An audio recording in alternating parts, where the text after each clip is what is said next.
안녕하세요, 다니쌤입니다. 오늘 제가 말씀드릴 주제는요, 2억 투자로 매월 임대 수익이 1,000만 원이라고요?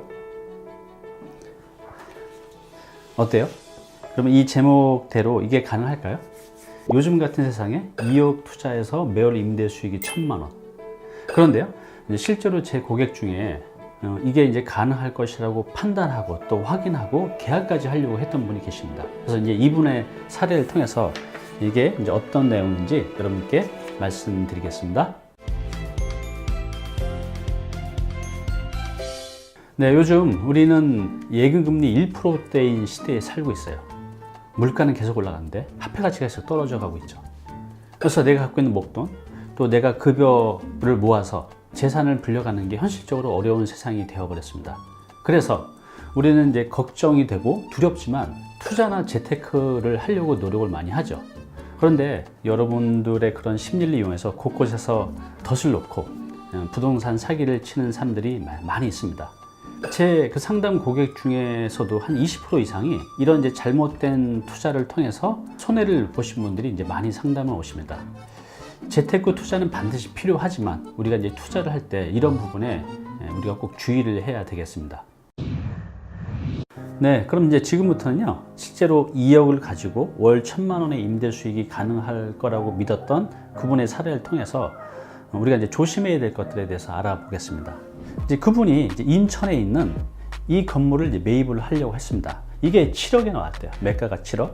그리고 이제 대출이 5억이 있고, 여기 이제 공사를 하고 있어요. 리모델링 공사를 하는 건데 공사비가 아직 1억 원이 이제 더 줘야 된다는 거죠. 그리고 여기서 임대료가 매달 이제 1,000만 원 정도 나온다는 거예요. 이분도 한 8년 정도 된 경험이 있으시기 때문에 자격증도 있고 해서 잘 아시거든요.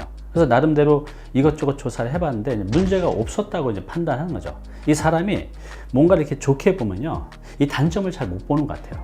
우리가 훈수 들 때 당사자는 못 보지만 훈수 드는 사람 잘 보이듯이 이제 마찬가지인 것 같아요. 그래서 이분도 그날은 본인이 뭔가 이제 홀렸던 것 같아요. 이게 인천에 있는 건데 정말 요번에 대박 물건을 하나 사게 됐다고 이제 전화가 오는 거예요. 그래서 이제 1시간 뒤에 계약을 한다는 거예요.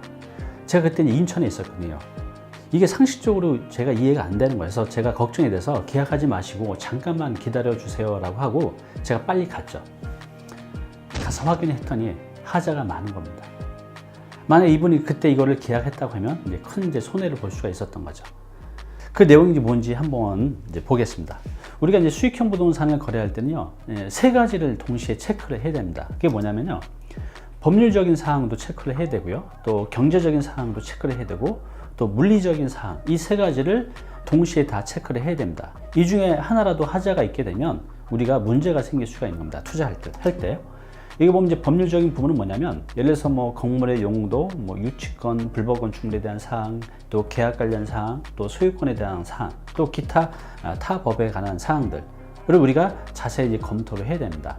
근데 이 건물은 이 법률적인 부분에서도 이제 문제가 있었습니다. 그게 뭐냐 하면, 자, 이게 이제 그 건물의 건축물 대장인데요. 여기 보시면 1층은 주차장이고 5층은 주택으로 되어 있고 나머지 2층, 3층, 4층이 근린생활시설하고 일학시설로 되어 있었어요.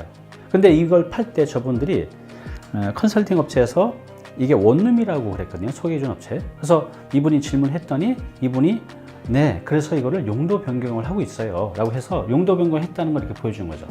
그러면서 이 용도 변경한 도면까지 보여주는 겁니다. 이게 이제 A4지로 된 이제 조그만 걸로 돼 있어서 이건 좀 확대된 건데 잘 안 보였어요. 그런데 이걸 제가 확대해서 잘 보니, 자, 여기 보면 이게 원룸처럼 실제로 보이는데 사실은 업무시설, 사무소로 돼 있는 거예요. 그러니까 주택으로 용도 변경이 안 되니까 이제 사무실로 해서 이렇게 딱딱딱 잘라가지고 이제 원룸으로 하는 거죠. 불법이죠. 이건 이제 엄격히 불법입니다. 그래서 이제 내부에 이렇게 검사 후에 싱크대하고 이런 거 넣으려고 이런 것들 자리를 다 이제 마련을 해놨던 겁니다.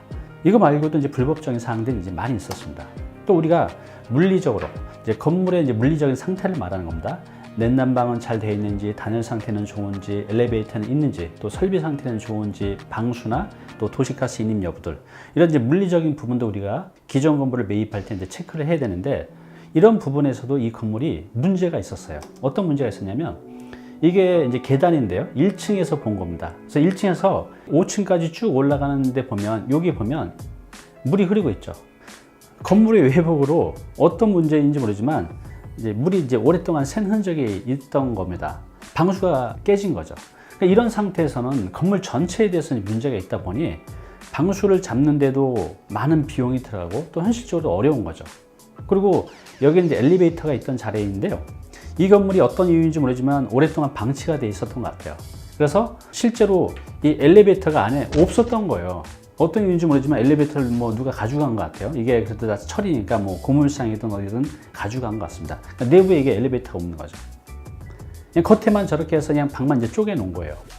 그리고 이제 이거는 1층 사진인데 건물에 이제 오배수관이 이제 문제가 있었던 겁니다. 무슨 말이냐 하면 예전에 사무실을 쓸 때는 이 정도 배관 두께로 문제가 없지만 여기 이제 원룸이 들어가게 되면 많은 사람들이 살게 되잖아요.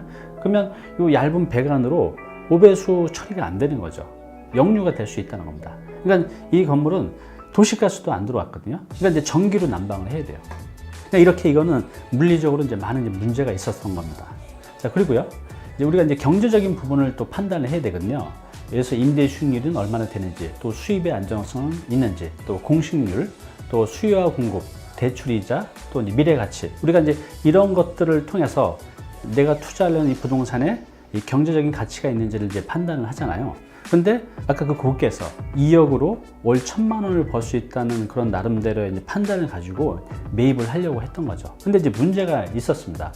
자, 여기 보시면 5층은 이제 주인세를 돼 있고 1층은 주차장이에요. 그리고 2, 3, 이제 4층이 원룸으로 아까 용도 변경을 한다고 했잖아요. 물론 이제 불법이지만. 근데 이제 한 층에 7개씩 있었어요. 그럼 이제 3개 치니까 원룸이 이제 21개인데 그쪽에서는 얘기를 하기를 원룸 하나에 50만 원씩 받을 수 있다고 얘기를 했었어요. 원룸 하나에 50만 원. 그래서 이제 월 1,000만 원이 나온다고 얘기를 한 거거든요. 그리고 이 지역에 조사를 해봤더니 아까 50만 원이라고 했는데 실제로는 25만 원 받기도 어렵다는 겁니다. 그리고 여기가 뭐 새로 공급된 오피스텔들이 굉장히 많아서 공급이 이제 과다한 지역이에요. 그래서 특히 이렇게 오래된 낡은 건물들은 더더욱 공실률이 많아질 수밖에 없죠. 그리고 여기는 찾아가기가 되게 어려웠어요. 골목 안쪽으로 해서 약간 오르막길 위에 있는 여자가 밤에 혼자 가기엔 굉장히 무서운 그런 지역에 있었던 겁니다. 그러니까 이제 임대도 안 나고 공실률도 많고 실제로 25만 원 받기도 어려운 거죠. 그래서 월 1,000만 원이라고 얘기한 걸 계산상으로는 맞지만 실제로 현실로 따져보면 월 200도 받기 힘든 겁니다.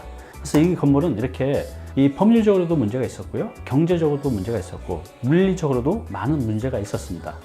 만약에 이분이 2억으로 저걸 이제 매입을 했으면 2억이 아니라 한 5억, 10억 정도의 손해를 볼 수 있는 굉장히 위험한 이제 상황이었습니다.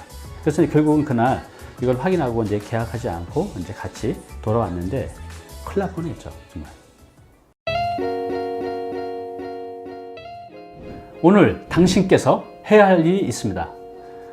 조만간에 월세가 나오는 이런 수익형 부동산 투자를 계획하고 계신가요? 그렇다면 제가 오늘 말씀드린 이 3가지를 정밀하게, 확실하게 판단을 해야 됩니다. 뭐였죠? 첫 번째는 법률적인 사항을 체크해야 된다고 말씀드렸어요. 두 번째는 건물의 물리적인 사항을 체크해야 된다고 말씀드렸습니다. 마지막 3번째는 경제적인 사항을 판단해야 된다고 말씀드렸어요. 이 3가지 중에 하나라도 판단을 잘 못하면 큰 손해를 볼 수 있기 때문에 요거를 반드시 체크하고 본인 혼자 판단하기 어려울 때는 주변의 전문가의 도움을 꼭 받으시기 바랍니다. 네, 상담을 하다 보면 이런 분들이 간혹 계세요. 대표님, 대박 투자 나오는 거 없습니까? 뭐 50% 수익률 나오는 거 없어요? 이제 간혹 계세요. 그런데 그런 분들은 본인의 그런 이제 성향 때문에 이런 부동산 사기꾼들한테 쉽게 노출이 됩니다. 저도 그런 대박 투자를 만들어내기 힘들어요. 우리가 이제 상식선에서 투자를 하는 게 굉장히 중요한 것 같아요. 그래서 우리가 부동산 재테크를 할 때 물론 많이 버는 것도 중요하지만 가장 중요한 건요, 지키는 겁니다. 지키는 투자. 저도 예전에 그런 지키는 투자를 못해서 굉장히 힘들었던 적이 있었거든요. 그래서 여러분들 기본은 이제 지키는 투자고 이제 거기서 얼마나 안전하게 높은 수익률을 이제 만들어내느냐, 이게 이제 중요합니다. 앞으로 제가 유튜브를 통해서 부동산 재테크 많은 기회도 있지만 많은 위험들도 있거든요. 그래서 어떤 위험들이 있는지, 또 재테크를 할 때 조심해야 될 거, 체크해야 될 거, 확인해야 될 것들에 대해서 자세히 안내해 드리겠습니다. 감사합니다.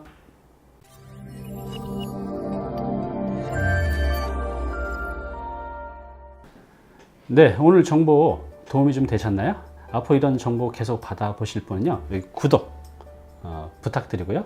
그 다음에 오른쪽은 제가 추천하는 영상입니다. 꼭 한번 보시기 바랍니다.